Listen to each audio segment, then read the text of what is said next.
No CGI intro this time around. Instead, we get a quick recap of the previous game. I don't know who'd be picking Rechain and Memories of all games as their first, but hey, at least they cared enough to give them this.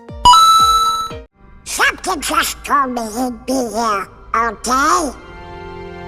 Really? 'Cause now that you mention it, I was kinda thinking the same thing. Seriously? Me too. One look at this castle, and I just knew. Alright, I know this game was made several years after the first game, and even after Kingdom Hearts 2, which we'll get into later, but it is really jarring to hear Haley Joel Osment sounding a lot older in the game that directly follows the first game, where he sounded much younger. I did get used to it eventually, but the initial shock did stick with me for quite a bit. Also, you remember that whole swapping between actual and textured faces thing I talked about in the last video? Well, this game does it too, and while it's not quite as bad, it's still noticeable enough to be distracting. Come on, Legend! Fire!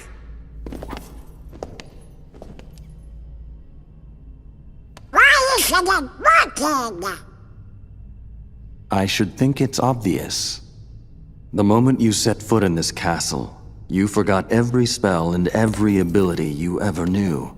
And just how exactly would any of that be obvious? Sora, Donald, and Goofy have never been here before, nor do they know it's called Castle Oblivion, which might clue them into that happening.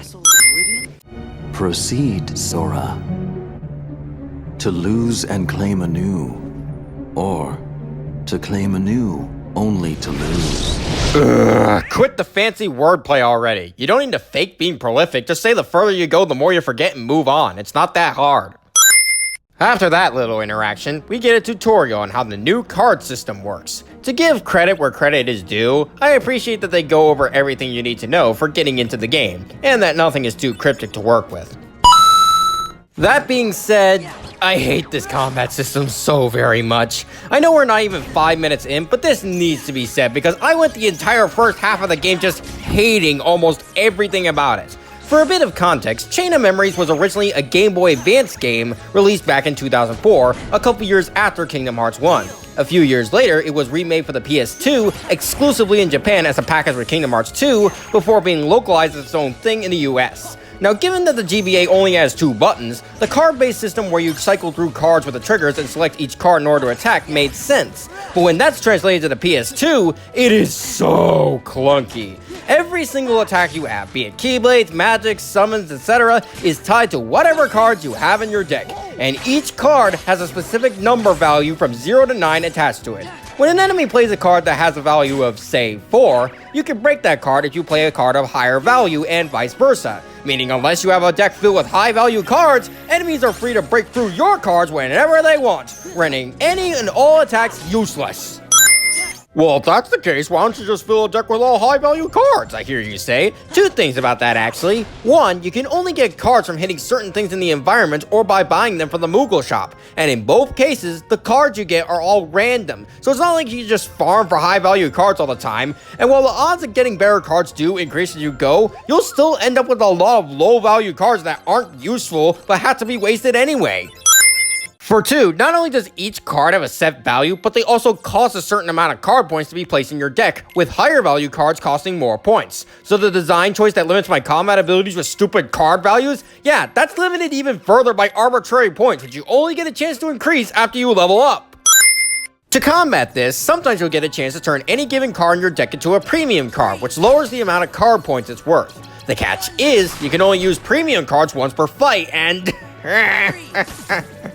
See, when you use up all the cards in your deck, you can reload your deck to get back your cards to be used again. But premium cards can't be reloaded unless you use an elixir card, which you don't have a chance to get until the penultimate world of the game. So if you end up with a deck filled with premium cards, which you most likely will so you can have a bigger card deck, you'll be continuously throwing away cards you can't get back until the end of the fight, assuming you even have enough cards that aren't premium to use to win. Speaking of throwing away cards, there are also special attacks you can pull off called slights, where you stack up the 3 cards of various types and or values to pull off a special attack. And in the case of magic, summon, and friend cards, stack 3 of the same type together for more effective attacks. While some slights are incredibly useful, such as Mega Flare and Lethal Frame, a grand majority of them are either situational, useless, or can't be used due to not having the right cards. Plus, out of the 3 cards used in the slate that aren't friend cards, you lose one of them upon reloading your deck until the end of the fight, further increasing the already likely odds of ending up with useless cards that you have no choice but to use, even though you'll likely lose no matter what. And let's say you don't want to deal with all that nonsense. While you are given the option to run away during any given fight that isn't a boss, there are achievements for maxing out Sora's level and beating the game without running away from any given battle. So if you're a completionist like me, you gotta beat every fight you enter either by accident or intentionally until both achievements are fulfilled. Thing is though, aside from that, I don't think I would have much reason to stick around and fight. As I alluded to earlier, there is a level up system in this action RPG, but it's so unlike any other RPG that the only things that really surpass it as of right now are like half the Paper Mario games. Upon leveling up, the only things you can increase are your health and your card points, along with occasionally getting a new slate to use, and that's it. Your strength, defense, MP, etc., none of that is increased in the slightest. You don't need them to, because the cards you collect will do a set amount of damage based on their type and the slate you use them in. No real sense of progression, just tanking more hits and the ability to use more cards.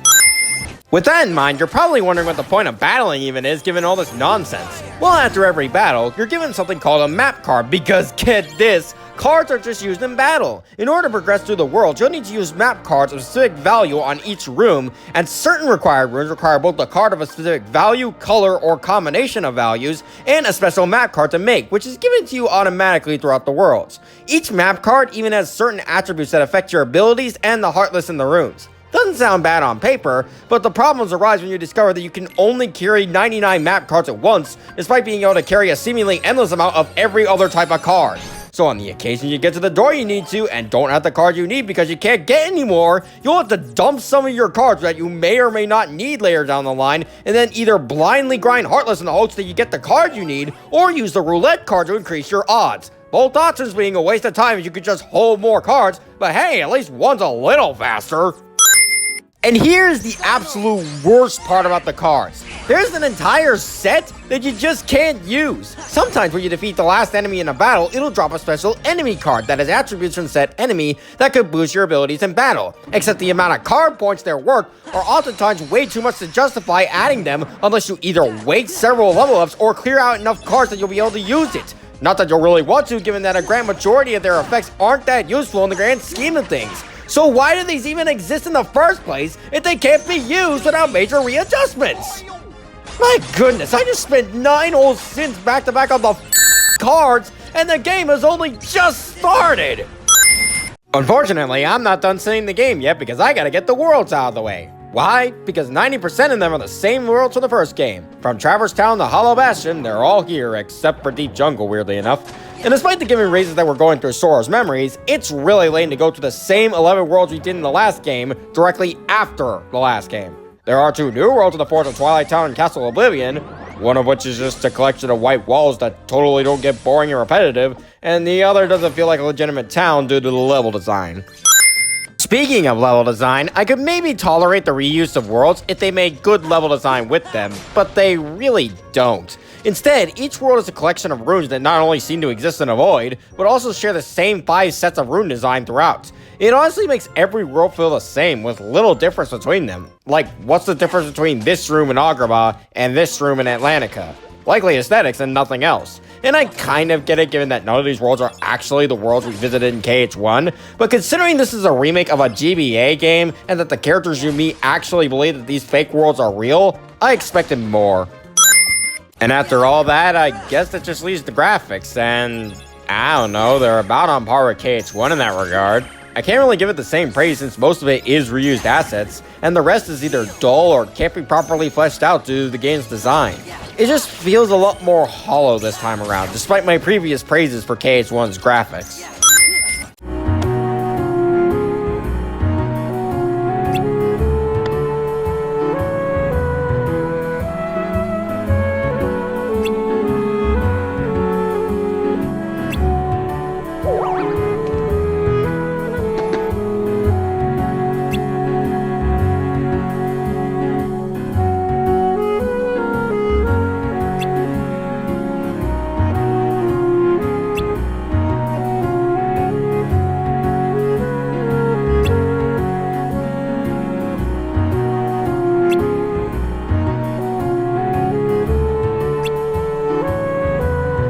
think, Jiminy? You were there when Marluxia told Sora that the town wasn't real. Why are you saying this now?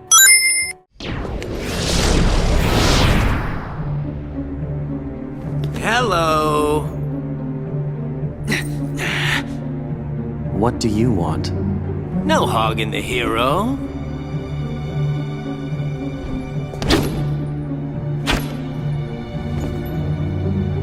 Then perhaps you'd like to test him. Perhaps I would. My show now, Keyblade Master. Who am I? Oh, my name's Axel. Got it memorized? Axel is the best organization member thus far. Not really a contest considering the rest, but he's the most entertaining and flamboyant, so I gotta give him his win. Something screwy. Little piglets don't trust on us. What if it's more things? Huh? Goofy was telling us about another castle we'd been to, but none of us really remembers it. Do you think? Could it be that we don't remember because we're losing our memories? Losing our memories? Hold on. Remember what that mystery fellow said? In this place, to find is to lose, and to lose is to find. It must have been our memories he was talking about losing. No shit, Jiminy! This has been established constantly since you first entered. Why is this a shock to any of you? So Creeper Plant Heartless do get easier to deal with after you gain cards that are actually worth a damn, but they suck early on because they love to spam 5 and 6 value cards, which are tough to break without using Slice. Plus, one attack they do makes you drop some of your Moogle points that are needed to purchase things from Moogle shops, so try not to get hit by that if you can. The fight with the card soldiers in Wonderland is just plain awful. The black cards aren't all that bad, but the red cards love to play 7 value cards, which will most likely break a lot of the cards you have in your deck due to your options at this point in the game. You can use Slice to counteract this, but that runs the risk of slowly losing the cards you need, rendering you unable to attack. To add insult to injury, the final wave combines the black and red cards for even more punishment, and it honestly felt like luck when I finally managed to beat them.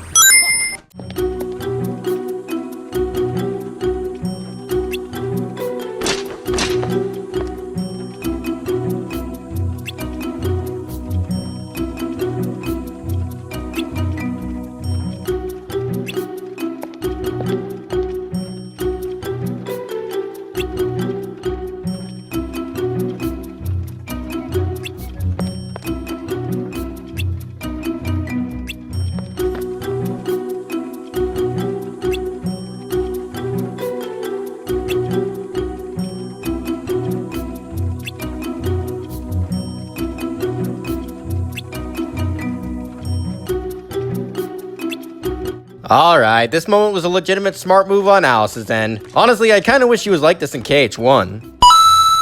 I'm not gonna go over the summons since I'd basically be repeating myself from the KH1 video, but I will say that there is one new summon you get post-Olympus Coliseum, Cloud from Final Fantasy VII. Yeah, unless you use him in a stationary target or in a large group, this guy is borderline useless until you get more cards of him to use in Slice, which good luck with that since he's not all that common of a card. The Genie Jafar fight in Agrabah is about on the same level as his fight in KH1, but his laser attack can be a pain sometimes because if you can't break his card, he will stun lock you to death. No way to dodge out of the way, you either break the card or you die. I remember. Huh? There was another girl. What? A girl? Where? No, I mean on the islands where I used to live. Besides Kairi and Riku, there was one other girl I was friends with. The four of us played together all the time. Sora? Seems to me that's the first time you've mentioned her. Yeah, I guess I forgot all about her. I think she just suddenly went away when I was still really little. What do you think makes you remember that now? I'm not sure, but it's been coming back in pieces as we go through the castle. Gosh, do you remember her name? I don't remember. I feel kinda dumb. We said we weren't gonna forget our friends, and well now, I can't even remember her name. Sora. Oh, you shouldn't be worrying none. If it's been coming back to you in pieces, you're sure to remember her name just like everything else. Later. Donna, we literally had a conversation about that. Are you stupid? Actually, given what you go through on a daily basis, you might just be. Halloween Town doesn't have much going for it like the other worlds, but they did remix the remix of This Is Halloween from KH1. Am I really that much of a sucker for The Nightmare Before Christmas? Of course I am! The Parasite Cage isn't that bad, but it is awkward when you have to manage dodging its attacks in conjunction with the moving platforms. Plus, if you stand on a single platform for too long, it'll sink into the acid for a bit, and that's really annoying since I already don't have that much space to work with. I bet you want what's actually. Too clever. I'm Larxene. So, are you enjoying your stay at the castle? I bet it's nice to peel away all the worthless memories and awaken the true memories that lie deep in your heart. True memories? Although, it seems that you're still forgetting the most important thing here. When that poor girl hears that you've forgotten her name, why, it'll break her heart.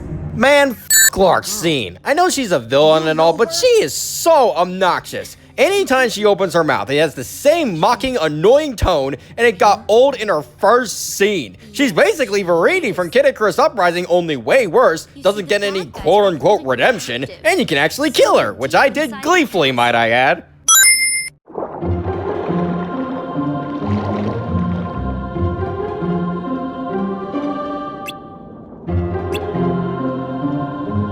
Why isn't Ariel questioning who these three are? Like, I can believe Sora and the gang breathing underwater since none of this is actually real, and even though they question it, maybe they forgot that since that's the game's whole shtick. However, from the start of Traverse Town, we're shown that the characters in the illusions genuinely believe that they're in their homes. So with that knowledge, why isn't Ariel curious about these non-aquatic creatures being able to breathe underwater?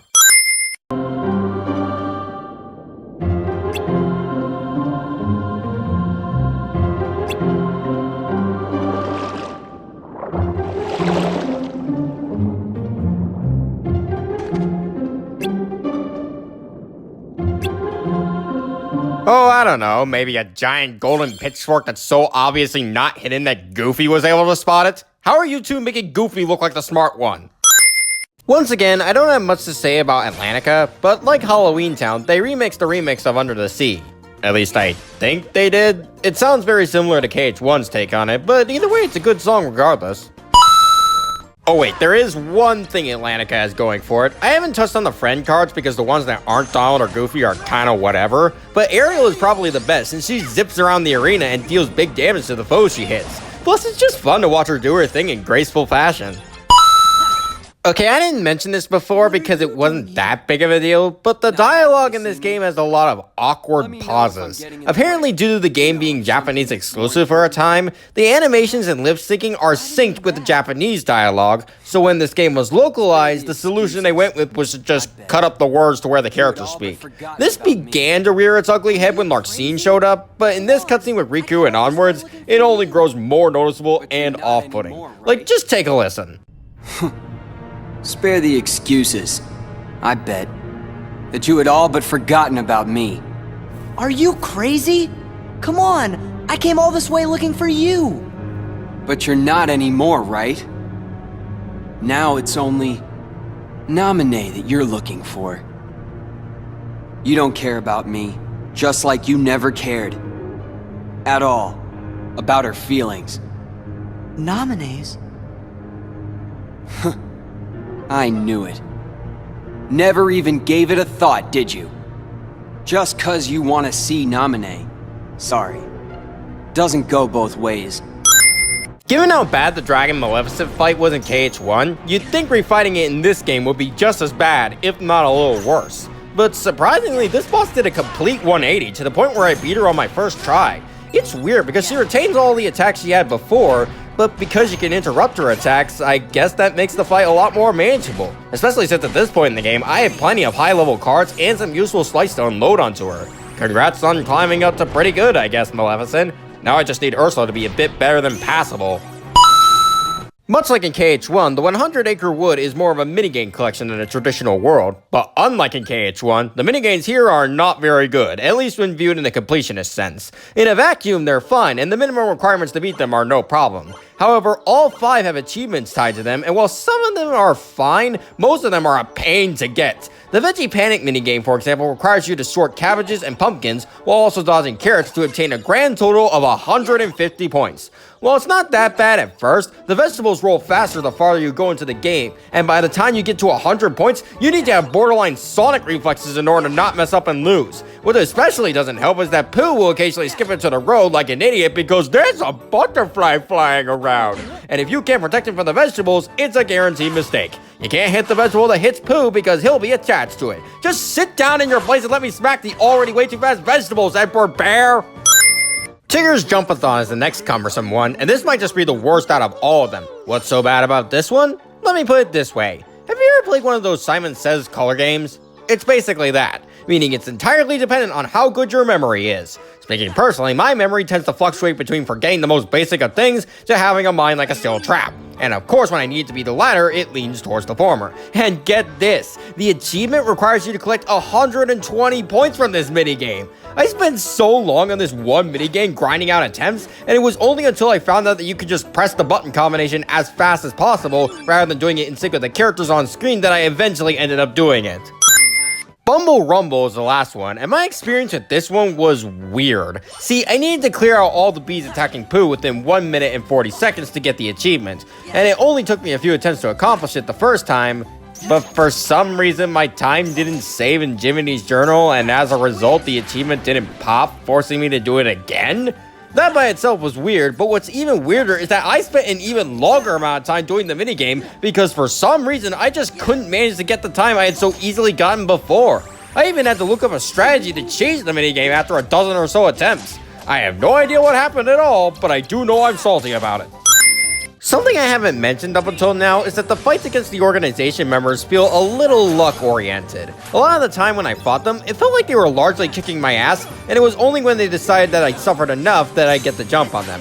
Maybe it's because I'm playing this game on proud mode, or maybe it's because I despise the combat system with a passion, but there was always that lingering feeling during most of my duels with the organization members. However, in hindsight, I can somewhat understand that I managed to get the upper hand on them, not by luck, but by learning their attack patterns and unloading the correct sights on them in the right times. I say somewhat because in the case of Vexen's second fight, that mindset holds no such water. It mainly comes down to his special attacks. Freeze I can handle no problem, it's just a matter of dodging at the correct time or breaking the sight before he can use it.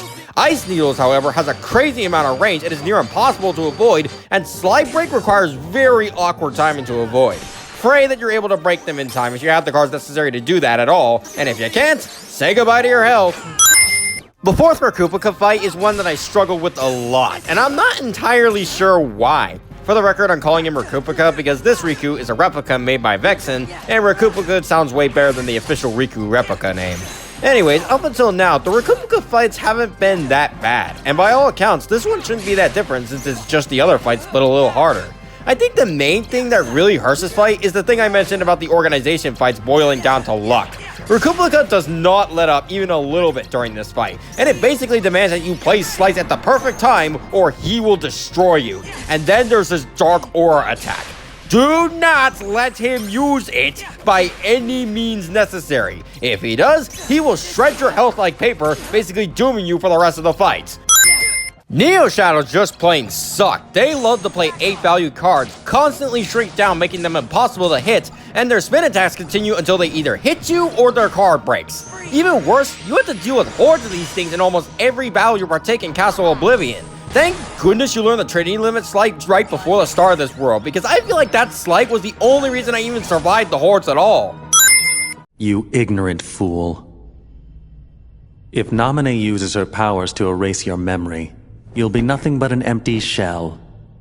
Your heart will no longer be able to feel or to care, just like Vexen's pathetic imitation of your Riku. Take another guess. What? It can't be.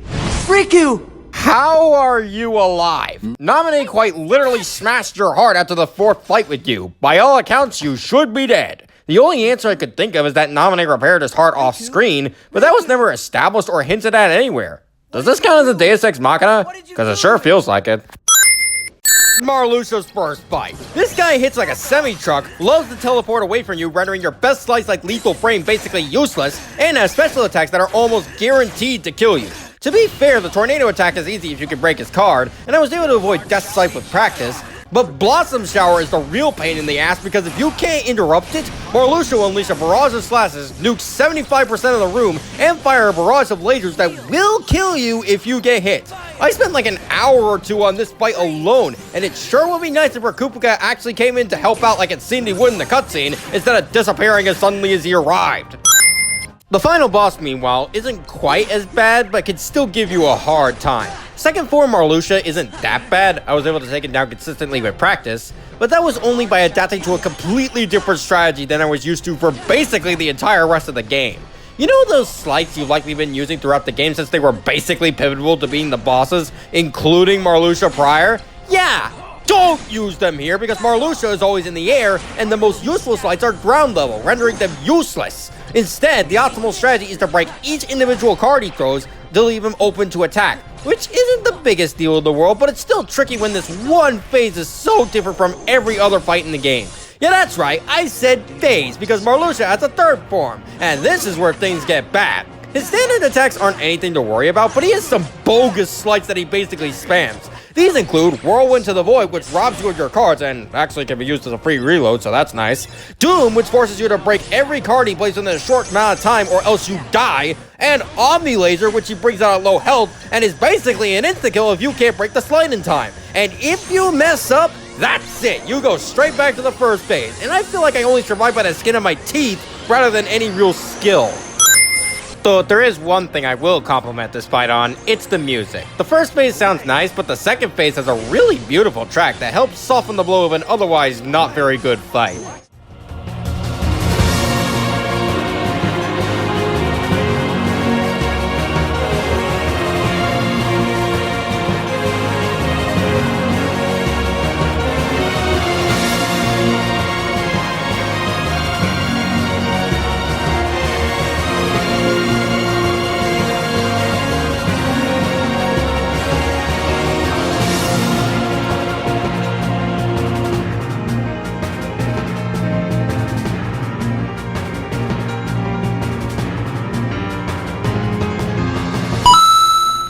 Can you put our memories back? Yes. Not remembering something doesn't really mean that it's gone. What do you mean? When you remember one thing, that leads to remembering another. And then another, and then another. Our memories are connected. Many pieces are linked together, like they're in a chain that makes up each of us. I don't actually erase any memories. Just take apart the links and rearrange them. You still have all your memories. Okay, why do they feel the need to do this? It was so much simpler when Naminé could just alter memories, but now with this added baggage, it feels like they're trying to make this more complicated than it is or needs to be. Just stick with what's simple and what works. No one wants to have their brain cave in over something simple explained in convoluted fashion. Alright, before we get into Riku's story, I want to touch on the completion process for Sora's. A grand majority of the achievements in Sora's story are fairly easy to obtain. In fact, I got a lot of them by playing normally. However, there's one achievement that requires you to collect every single type of card in the game, and this one gets two sins in particular, the first of which involves the useless enemy cards I mentioned before. Playing the game normally, I was able to get a few of them dropped by chance, and the bosses all dropped their cards upon defeat, so that was simple. The rest involved a crazy grind that basically demanded a guide if you wanted to get it done even semi-efficiently. The way I did it, I had to follow a guide that recommended that I basically do a specified number of dodge rolls, only attack the enemy in specific cases, and use the warp slide basically the second I enter. And all of that has a chance of not working even when you do it correctly. I was able to get every enemy card eventually by doing all this, but I want to know how you're supposed to get all this done normally if this is the fast way of doing it.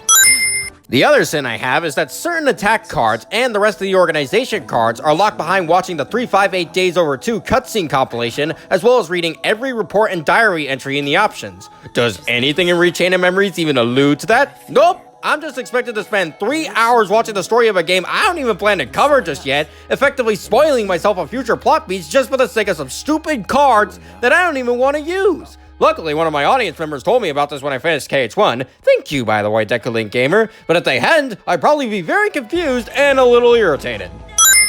I probably had the most fun playing this game as Riku, since he just feels better than Sora, honestly. His animations have a unique flair to them, and while it's somewhat narratively dissonant with the story, Dark Mode is a fun form to play as, especially since you have access to the same slice Recuplica had. Plus, completing his story is really easy, to the point I did it as I was casually playing the game. That being said, he's not devoid of problems. In Sora's story, you can customize your card deck however you want it, with the cards you collected from Moogle shops and smacking things on the environment. For Riku's story, you're handed a set deck of cards for each world, and that's that. This doesn't sound bad on paper, until you realize that the game could very well screw you over if it wanted to, with either bad cards or a small amount of cards leaving you in a bad spot. Such is the case in Wonderland and Atlantica, where on multiple occasions, I was left with only one card to use and barely made it out alive. You can technically carry all the enemy cards from bosses and use them at any time, but only a select few will see any use given their abilities. Riku's story also introduces duels to the combat system. Whenever you use a card of the same value as the opponent's card, you'll enter a sequence where you need to break a certain amount of cards within a set time frame in order to pull off a special attack on the opponent. Initially, I did not like this, as rapidly searching my deck for the right cards and playing them within a few seconds wasn't something I was used to. But once I did get used to it, I actually used it as an opportunity to deal big damage against foes, and especially crowds. It did occasionally screw me over when I lacked the cards necessary to win a duel, but overall, I'd say the duel system is good. Something smells funny. What's that scent? It's so familiar. Darkness. It's the smell of darkness. Okay, why do they have to have Riku detect darkness via scent? Sensing it is one thing, but smelling it? That opens up a lot of questions that I don't want to know the answers to. Also, it's just kinda gross if I'm being real. Funny, huh? I can only send a bit of my power to this place. That's why I've got a request for you. Request? Listen, Riku. Just because darkness holds you, don't let go of who you are. You've got to fight the darkness inside you. It won't be easy to do, I know. But please don't forget, even in the darkest darkness, there's always a little bit of light. It is so weird hearing speeches about darkness and light from Mickey Mouse. Granted, it was already a little weird to hear similar stuff from Donald and Goofy, but at least then they still had their signature charm to go along with it. Mickey here is played completely straight, and they expect you to take it seriously. No, I'm not taking any of these speeches seriously, not when the one giving them is Michael Theodore Rat. Vexen's fight in Riku's story was so difficult for me, and in retrospect, I really don't know why. He's basically just like he is in Sora's story, yet for some reason I kept getting killed by him repeatedly. I think the major culprit is his Diamond Dust Slide, where he basically nukes the playing field unless you can break it. That move got me an unhealthy amount of times, even when I was doing really well. Beyond that, I guess I was still getting used to Riku's gameplay? I don't know, but that Diamond Dust Slide still warrants a sin. Relax, kiddo. I don't think it's gonna hurt that much. I'll hurt you!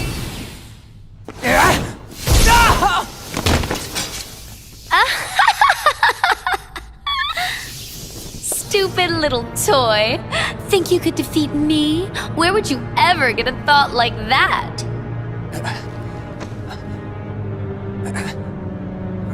But look on the bright side. Along with everything else in your head, Naminé will erase the memory of me knocking you flat. Instead, she will implant the loveliest little memories you could ever hope for. It's no big deal that they're all lies. No. No! Wow, I never thought I'd feel bad for Recuplica. And Larxene of all people made it happen. Don't know how to feel about that, but here's a win anyway, game. So you know how Sora, Donald, and Goofy had creepy costumes to blend in with Halloween Town? Well, Riku and Mickey have their own costumes too. And they're literally just them, but faded and a little dusty. Wow, Square, your costumes were so good I didn't even notice them until later. That's just amazing. It's almost like you completely made his heart from scratch. Nice touch with the good luck charm. I didn't know you could use memories to transform objects like cards into keepsakes. You used the same trick on Sora, right? You changed Kyrie's good luck charm with your magic, didn't you? It won't be long before Sora forgets about Kyrie completely, and then he'll be all yours to... He won't forget. Huh? No matter how much I change his memory, Sora will never forget Kyrie. Memories of me, more false memories of me, will just make his feelings for Kyrie even stronger than before. Because I'm the shadow of Kyrie. So when I first heard this, I initially thought that Naminé was saying that she was Kyrie's Heartless, which opened up a whole bunch of questions, but upon doing a bit more research, it turns out that Naminé is instead Kyrie's Nobody. For those wondering, a Nobody is the body and soul of a strong-willed being who lost their heart to the darkness. Now, you might be wondering, didn't Kyrie's body remain intact throughout KH1 when she lost her heart? And don't bodies fade when they lose their heart, like what happened to Sora in KH1? Well, I was wondering those things too, and here's what I discovered. Not only are the fated bodies reborn as nobodies in one of the worlds existing in the realm of between, such as Castle Oblivion, but Naminé is in fact part of Kyrie and Sora. You see, due to Kyrie being a Princess of Hearts, Naminé was only partially created when Kyrie's heart went to Sora's. And when Sora finally released his heart in order to save Kyrie, he allowed Naminé to be completed with his memories, effectively making her a fusion of Sora and Kyrie. If you didn't understand half of what I just said, don't worry, neither do I, and I'm reading out my own damn script! Zexian's fight is one that I managed to beat on my first try, and I'm not sure if that speaks on my skills or my luck. I will at least give it credit for being creative. Zexian's whole gimmick is that he has attacks that can steal away your cards over time, and you don't get them back until the fight is over. On top of clones, a tornado, and a laser attack, this is a fight that keeps you on your toes, yet is still, at least in my experience, fair. I know this win seems kinda half-hearted, but looking at the counters, this game needs all the wins it can get. So, it's over. Death doesn't frighten me. Good riddance to a phony life. My heart was never real. I'm sure even what I'm feeling now is probably all fake. What are you feeling? What happens when a fake dies? One like me. Where will my heart go? Does it disappear? It'll go somewhere. Maybe to the same place as mine. A faithful replica until the very end. That's okay. He said this card will draw Ansem out. Don't worry. We can defeat him together. Sorry. I've got to face him alone. But why? There's no point in doing this if I can't do it on my own. And yet Mickey's friend card still shows up during the Ansem fight anyway. So much for doing this alone. Speaking of which, apparently the Ansem fight is a little infamous in the KH community. In the original GBA game, it was considered to be insanely hard, and in the remake, it's considered to be significantly easier. While I can't comment on the original as I didn't play it, nor do I want to, the fight in the remake is actually fairly decent. While it shares some similarities to Ansem's fight in KH1, it's largely its own thing that's balanced and a little fun to fight. Only took me 2 tries to do it too. Definitely better than the other final boss in this game. What are you making me choose now? Between the road to light and the road to darkness. Neither suits me. I'm taking the middle road. Do you mean the twilight road to nightfall? No. It's the road to dawn.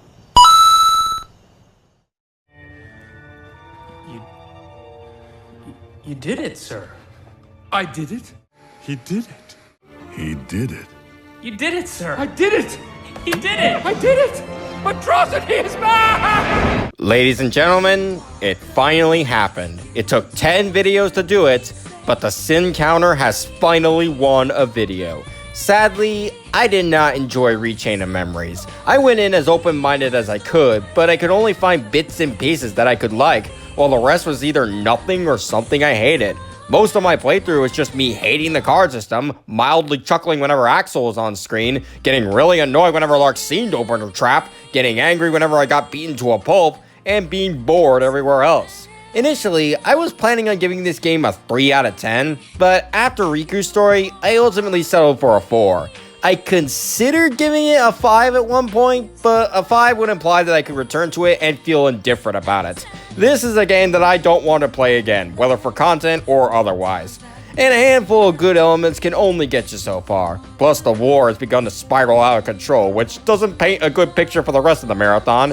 But that can wait for a bit, because next time will be something different before we tackle Kingdom Hearts 2.